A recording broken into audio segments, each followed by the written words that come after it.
마태복음 10장의 말씀은 예수님께서 제자들을 파송하시면서 설교한 내용이에요. 그래서 이 마태복음 10장을 뭐라고 얘기하느냐 하면 파송 설교라고 이야기합니다. 먼저 예수님께서 제자들에게 귀신을 쫓아낼 수 있고 또 병을 고치고 약한 것을 또한 회복시키는 그 권능을 주셨어요. 그리고 예수님께서는 12 제자들에게 사도라고 하는 칭함을 허락하여 주셨어요. 그럼 여러분, 사도가 뭔가요? 보냄을 받은 자라고 하는 의미입니다. 전권 대사다라고 하는 의미입니다. 대리자라고 하는 의미가 이 사도라고 하는 것에 포함되어 있습니다. 즉 다른 나라에 파견된 대사들이 나라를 대표하듯이 예수님의 12 제자들이 사도로서 예수님을 대표하는 전권을 위임받은 복음을 전파하는 대사다라고 하는 것입니다. 그런데 예수님의 대사로서 이 권능과 영광을 얻을 뿐만 아니라 또한 고난과 아픔을 당할 것이다 라고 하는 메시지까지 주셨어요. 그러나 주님이 뭐라고 말씀하시느냐면 두려워하지 말라 라고 말씀하시는 거예요. 왜냐하면 고난은 잠깐이고 영광은 영원하기 때문인 것입니다. 그리고 사람 앞에서 주님을 시인하면 예수님께서 하나님 앞에서 너를 시인할 것이다, 그렇게 말씀하셨어요. 그러니까 오늘 결론 부분에서 주님이 제자들을 파송하시고 사도라 칭해 주시면서 특별히 고난과 어려움들이 있지만 그 속에서도 소망이 있고 위로가 있고 격려가 있는 것을 말씀하고 있습니다. 그런 가운데 어떤 마음으로 대사의 역할을 감당해야 되는지 거기에 대해서 우리에게 말씀하고 있습니다.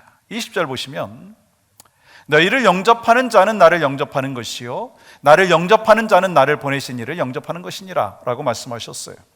지금 예수님께서는요, 주의 일을 하는 사람들에게 엄청난 축복을 말씀하고 있는 것입니다. 너를 영접하는 사람에게 나를 영접하는 것이다 라고 이야기해 주시는 거예요. 그러니까 주님의 일을 하는 사람들과 예수님과 동격으로 지금 대우를 해주시고 계시다라고 하는 것입니다. 다른 말로 말하면 우리가 고린도후서 5장 20절에 이렇게 기록하고 있어요. 우리가 그리스도를 대신하여 사신이 되어, 그러니까 여러분과 제가 예수 그리스도를 믿고 구원받은 하나님의 사람으로 살아가면서 그리스도의 대사가 되었다는 거예요. 그리스도의 사신이 되었다는 거예요. 앰베서더가 되었다라고 하는 것입니다. 그것이 바로 성경 속에서 우리에게 주시는 메시지입니다. 여러분, 대사가 어떤 일을 하나요? 구글에서 대사 한번 쳐봤더니요, 이런 데피니션이 나오는 거예요. 국가를 대표해서 외국에 파견되는 외교사절이다. 그리고 또 다른 정의는 이렇습니다. 국가의 원수로부터 다른 국가의 원수에게 파견되어 주재국에 대하여 국가의 의사를 표시하는 전권 대사이다 라고 정의가 되어 있더라고요. 그러니까 어느 나라의 대사가 파견되게 되면 그 대사는요, 자기 나라와 대통령을 대신한다라고 하는 것입니다. 그러므로 대사를 무시하는 것은 그를 파견한 나라와 대통령을 무시하는 것이고, 그 대사를 영접하는 것은 그 대사를 이 파견한 나라와 대통령을 또한 영접하는 것이다 라고 하는 것입니다. 그런데 여러분, 하나님께서 우리를 그리스도의 대사로 세우셨다라고 말씀하고 있어요. 그러니까 얼마나 영광스러운 자리입니까? 너를 영접하는 것은 나를 영접하는 것이다 라고 말씀하시는 거예요. 이거보다 더 큰 축복이 어디 있겠습니까? 이 축복은요, 아브라함 때 나타났습니다. 한번 같이 읽어볼까요? 시작. 너를 축복하는 자에게는 내가 복을 내리고 너를 저주하는 자에게는 내가 저주하리니 땅의 모든 족속이 너로 말미암아 복을 얻을 것이라 하시니라.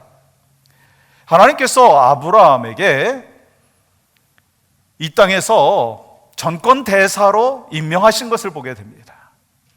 하나님을 대신하는 전권 대사로 아브라함을 세우셨다라고 하는 것입니다. 그렇다면 여러분, 대사가 가지고 있는 권위는 어디서부터 오는 것입니까? 보낸 사람으로부터 온다라고 하는 거예요. 누구의 이름으로 왔느냐에 따라서 그 권위가 정해진다는 거예요. 제가 알고 있는 한 분 중에 대사 출신이 있으세요. 지금은 돌아가셨는데 그분이 전에 이런 말씀을 하셨던 기억이 있습니다. 각 나라의 대사들이 모이면요, 그 안에 보이지 않는 계급이 있다고 합니다. 어떤 계급이냐면 강대국에서 파견한 대사들은요, 어깨에 힘이 들어갑니다. 당당합니다. 자신 있습니다. 그런데요, 약소국가에서 파견된 대사들은요, 왠지 주눅이 들어있답니다. 어깨가 처져 있다는 거예요. 무슨 얘기입니까? 그 사람이 어떤 사람이냐라고 하는 것이 중요한 것이 아니라 어떤 나라에서 파견되었느냐라고 하는 것이 중요한 것입니다. 그러니까 파견된 나라에 따라서 대사의 권위가 정해진다라고 하는 거예요. 그렇다면 우리는 누구의 보냄을 받았습니까? 우리는 천지 만물을 창조하시고 나를 구원하신 이 만왕의 왕이신 예수 그리스도의 대사인 줄 믿습니다. 그래서 우리 크리스천들은요, 언제 어디서나 당당하고 떳떳해야 된다는 거예요. 왜요?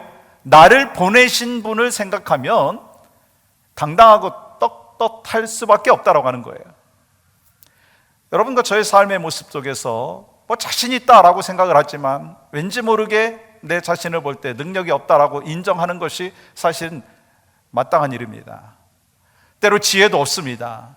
그런데 우리가 당당하게 살 수 있는 그 특권이 있다는 거예요. 왜냐하면 그리스도의 대사로서 우리가 살기 때문에 그 특권을 누리면서 당당하게 살아가야 된다라고 하는 것입니다. 가정과 교회를 세워나가는 그리스도의 대사로서 우리가 사명을 받았고, 또한 잃어버린 영혼들을 구원하면서 하나님 나라의 확장을 위해서 쓰임받는 대사가 되었다라고 하는 것입니다. 여러분, 대사라고 하는 것은요, 자기 이름으로 일하는 사람이 아닙니다. 대사라고 하는 것은요, 보낸 사람의 이름으로 일하는 거예요. 그러므로 우리가 주의 일을 하다가 내 잘못, 내 실수가 아닌 것으로 인해서 고난을 받을 때는요, 그때 우리는요, 내가 고난받는 것이 아니라 예수 그리스도를 대신해서 고난받는다라고 하는 것으로 우리가 알아야 된다는 거예요. 저 사람이 나를 핍박한다고 생각하면 우리가 견디기가 힘들지만, 내가 지금 당하는 고난은 예수 그리스도께서 당해야 될 그 고난을 내가 받고 있다라고 하면 얼마든지 이겨낼 수가 있다라고 하는 거예요. 여러분, 그리스도의 대사로서 살아가면서 고난을 받았던 사람 중에 한 사람이요, 사도 바울입니다. 사도 바울은 가는 곳마다 수많은 핍박과 박해를 견뎌야만 했었습니다. 자기 동족들이요, 바울이 가는 곳마다 쫓아다니면서 방해를 했습니다. 근데 바울은요, 오히려 기뻐했다는 거예요. 왠지 아세요? 주님이 받으셔야 될 핍박을 내가 받고 있다라고 하는 것으로 확신했기 때문인 것입니다.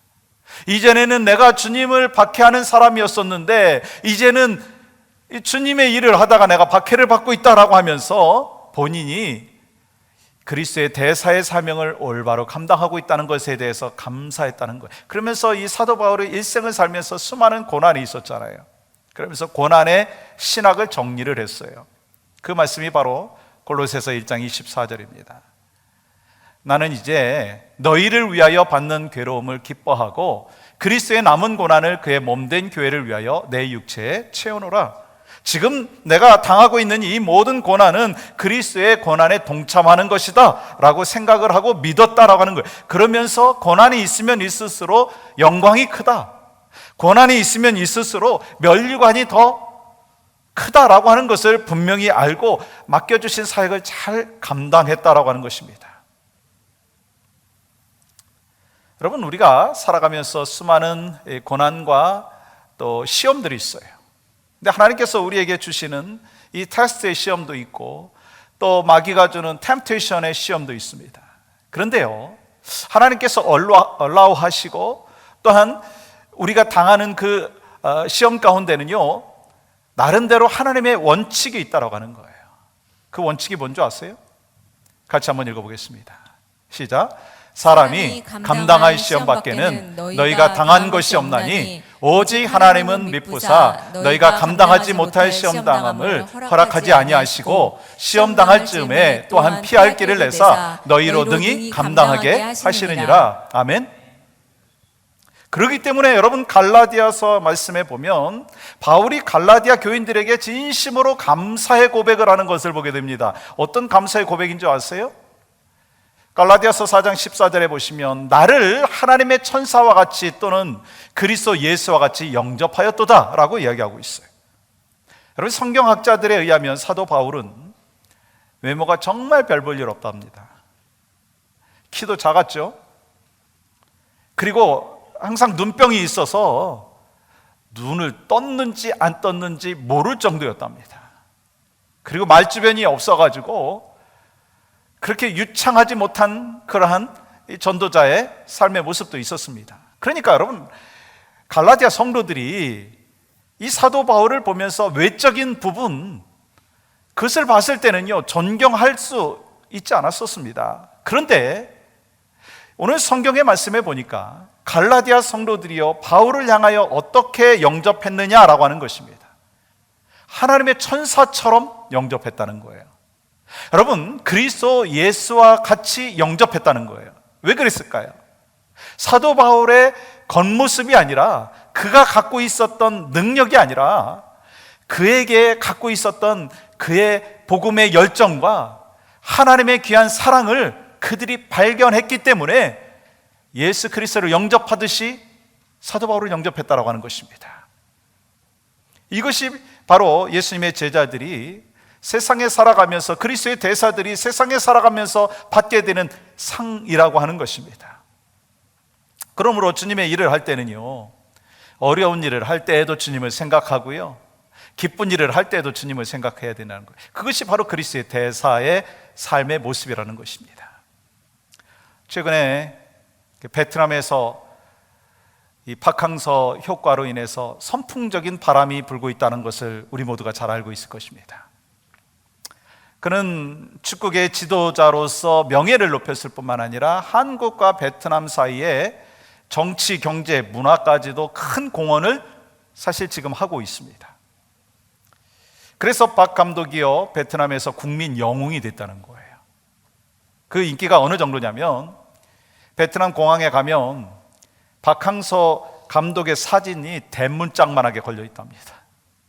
그리고 호텔에 가도요 이 박항서 감독의 사진이 걸려 있다는 거예요. 그리고 박항서 감독의 고향이 경남 산청인데 베트남에서 이런 프로그램이 있답니다. 산청에 방문하는 프로그램이 있답니다. 그 정도라는 거예요. 여러분 박 감독은요 민간 외교의 새 역사를 쓰고 있는 그런 삶을 사실 살고 있습니다. 그래서 어떤 기자가 인터뷰하는 과정 속에서 그는 이렇게 대답을 했다고 합니다. 저를 사랑해 주는 만큼 대한민국을 사랑해 주십시오. 그만큼 대한민국의 민간 대사의 역할을 감당하고 있다는 거예요. 여러분 그 이야기를 들으면서 무슨 생각을 하십니까? 수많은 대사들보다 더 큰 일을 하고 있지 않습니까?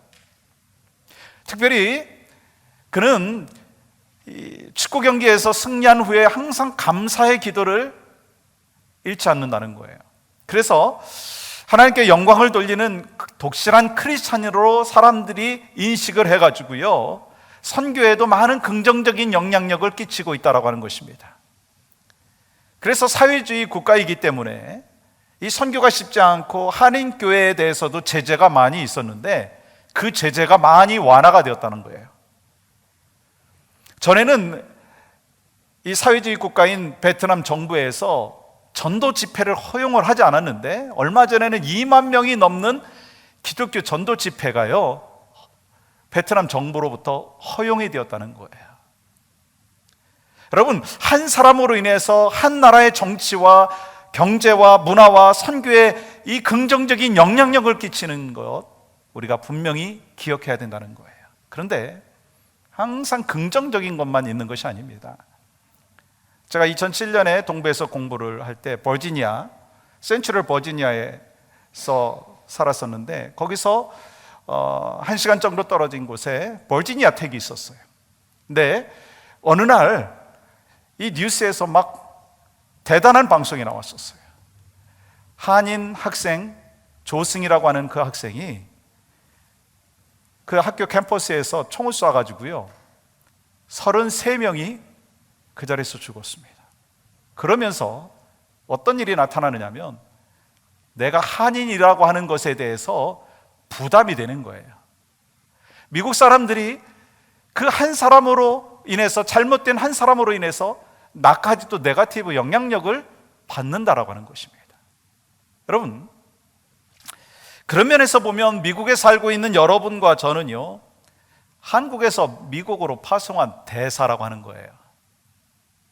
우리 한 사람이 잘못된 이미지를 풍기게 되면 대한민국의 잘못된 이미지가 박히게 되는 것이고, 내 한 사람의 좋은 이미지가 있다면 나로 인해서 나라에 포지티브한 영향력을 끼친다라고 하는 것입니다. 아니, 여러분과 제가 대한민국의 대사일 뿐만 아니라 가장 중요한 것은 여러분과 제가 그리스도의 대사입니다. 한번 따라해 보시겠어요? 나는, 좀 더 크게 하셔야 되지 않겠어요? 나는 그리스도의 대사입니다. 나 한 사람의 영향력으로 인해서 가정이, 교회가, 또 이 나라 이민족이요, 영향력을 받게 되어 있다고 하는 것입니다. 그래서 이 고린도후서 5장 20절에서 주님이 우리에게 말씀하시는 건요, 우리가 그리스도를 대신하여 사신이 되었다는 거예요. 그러므로 우리는요, 보내신 분의 명예를 지켜야 된다는 것입니다. 대사로서 책임을 늘 갖고 살아야 된다고 하는 것입니다. 그래서 하나님께 영광이 되느냐 영광이 되지 않느냐라고 하는 것을요, 우리 크리스찬들에 의해서 달려있다는 거예요. 이 땅에서 삶을 어떻게 사느냐에 따라서 하나님께 영광이 되기도 하고요, 그렇지 않기도 한다는 것입니다. 크리스찬들이 잘못하면요, 사람들이 뭐라고 얘기하겠습니까? 아니, 믿는 사람이 어떻게 그래? 당장 이야기할 것입니다. 그러면 전도의 문이 닫히게 되는 것입니다. 그래서 여러분과 제가 항상 생각하고 기억하고 살아가야 되는 것은, 나는 가정의 그리스도의 대사이다. 나는 교회의 그리스도의 대사이다. 나는 직장에서도 그리스도의 대사이다. 그것을 잊지 말라라고 하는 것입니다. 여러분, 우리가 그리스도의 대사의 사명을 잘 감당했을 때 하나님이 주시는 상이 있어요. 그 말씀이 바로 41절의 말씀입니다. 같이 한번 읽을까요? 시작. 선지자의 이름으로 선지자를 영접하는 자는 선지자의 상을 받을 것이요, 의인의 이름으로 의인을 영접하는 자는 의인의 상을 받을 것이요. 이게 무슨 말씀이에요? 선지자를 영접하면 선지자의 사역에 참여하는 것이기 때문에 선지자의 상을 받는다는 거예요. 여러분들이 선교사를 위해서 계속해서 기도하고 물질로 후원했더니 그 선교사가 기도로 인해서, 물질로 인해서 선교 사역을 잘 감당하고 전도의 열매가 맺었다. 그렇다면 그 전도의 열매는요, 하늘나라에서 선교사에게도 상을 주시지만 여러분과 제가 그 사역에 동참했다면 우리도 같은 상을 받는다라고 말씀하시는 거예요. 그러므로 우리는요, 선교사의 상을 받게 되는 것입니다. 그러니까 내가 직접 가서 선교하지 않는다 할지라도 우리가 그 선교에 기도로 동역하고 물질로 동역하고 함께 협력했을 때 선교사가 받는 그 상을 우리가 받는다는 거예요. 아멘이신가요? 성경이 우리에게 말씀하고 있어요. 지난해 어느 성도님께서 저와 아내를 집으로 초청을 하셨어요. 그러면서 초청하신 후에 큰 가방을 갖고 나오시더라고요. 그리고 가방을 꺼내서 그 깊숙이 들어가 있는 지갑이 있었어요. 근데 그 지갑에 무엇이 있었는가? 돈이 있었습니다. 이만큼 되는 거예요. 근데 1불짜리가 아니라 100불짜리였습니다. 이 권사님이, 웰페어 받으시는 이 권사님이 수십 년 동안 쓸 것 다 안 쓰시고 먹을 것 다 안 드시고 모으신 거예요. 3만 불이었습니다. 그 권사님이 저한테 주시면서 이런 이야기 하시는 거예요. 목사님, 오랫동안 먹을 것 안 먹고 쓸 것 안 쓰고 모았습니다. 목사님, 이 돈 꼭 선교에 써주십시오. 교회 건축하는데 건축비로 쓰지 마시고 선교에만 써주십시오. 그럼 캐시를 3만 불을 제가 만져봤어요. 그래서 가져오자마자 장로님한테 드렸어요. 그리고 그분이 익명으로 해주기를 원해서 교회에서 영수증을 해가지고 갖다 드렸어요. 이 권사님이 그걸 주시면서 뭐라고 말씀하시느냐면, 저는요 이 선교비 보면서 하나님이 얼마나 기뻐하실까 생각해 봤다는 거예요. 목사님, 하나님이 저 이뻐하시겠죠? 그런 말씀을 하시더라고요. 사실 그분은 이제 몸이 많이 연약해지셔서 직접 선교제 가지 못하지만 물질과 기도로 선교 사명을 잘 감당하고 계십니다. 하나님께서 그 권사님, 그 성도님의 삶의 모습을 보면서 뭐라고 하실까? 천국에서 분명한 하나님의 상급이 있을 줄 믿습니다. 그분이 이 땅에서 그리스도의 대사의 사명을 살았어요. 어찌 보면 미련한 것 같을 수도 있습니다. 세상적인 기준으로는 정말 미련한 것 같을 수도 있습니다.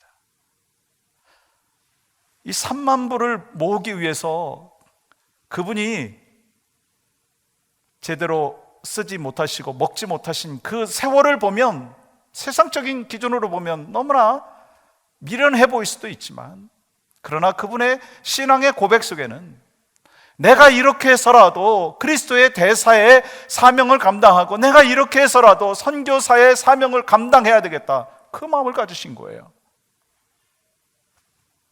저는 믿습니다.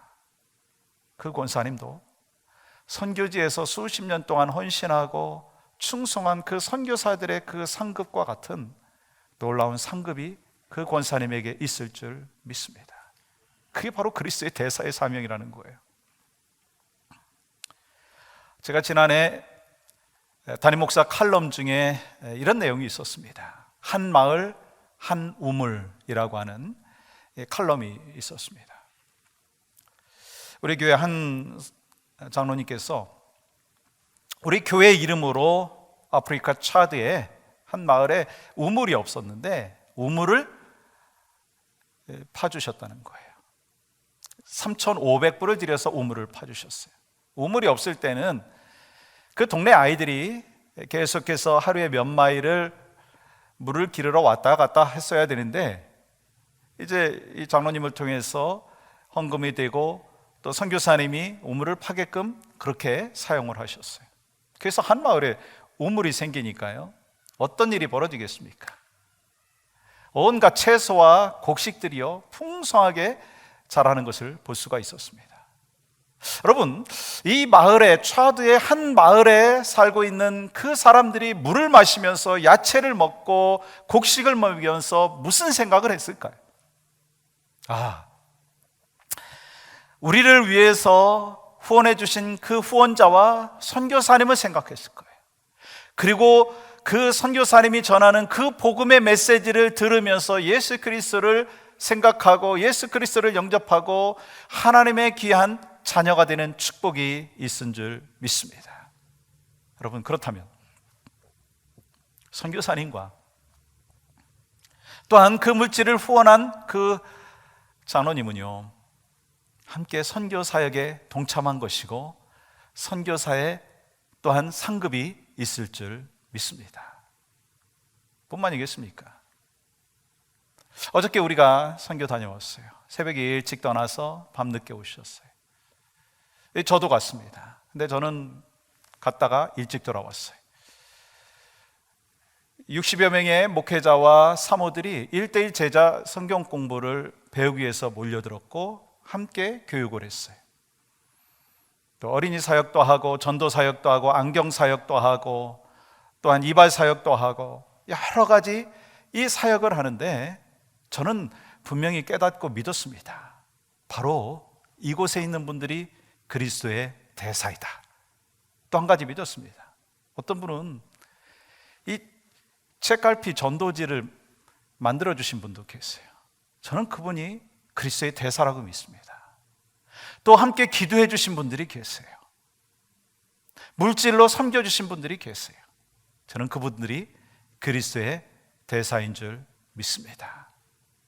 그래서 우리가 그렇게 그리스도 대사의 그 사명들을 잘 감당했을 때 바로 이를 통해서 하나님께서 영광을 받으시는 것이고, 또 이러한 귀한 사명을 우리가 감당함으로 말미암아 잃어버린 영혼들이 구원받고 상처받은 영혼들이 회복되어지고 온 세상에 참된 복음이 전파되어진다면 여러분, 그것보다 더 귀한 일이 어디 있겠느냐는 것입니다.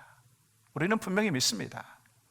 이런 작은 일들이라고 한다 할지라도 이러한 사명에 동참하고 헌신하는 것은요, 하나님이 보시기에 어떤 모습인 줄 아세요? 여러분, 성경 42절은 우리에게 이렇게 말씀하고 계십니다. 같은 한 목소리로 받도록 그렇게 하겠습니다. 시작.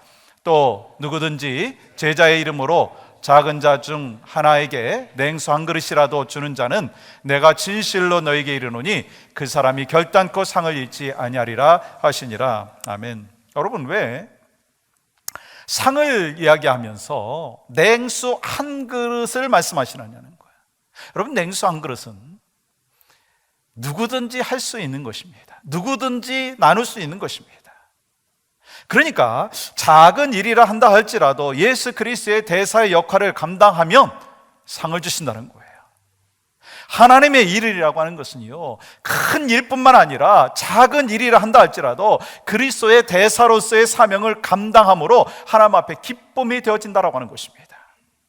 오늘 우리는요, 그리스도의 대사의 사명이 무엇인지, 그렇게 사는 것이 무엇인지 말씀 통해서 깨달았습니다. 예수 그리스도의 삶은요, 실제적으로 보면 복음을 증거하는 삶이었습니다. 마찬가지예요.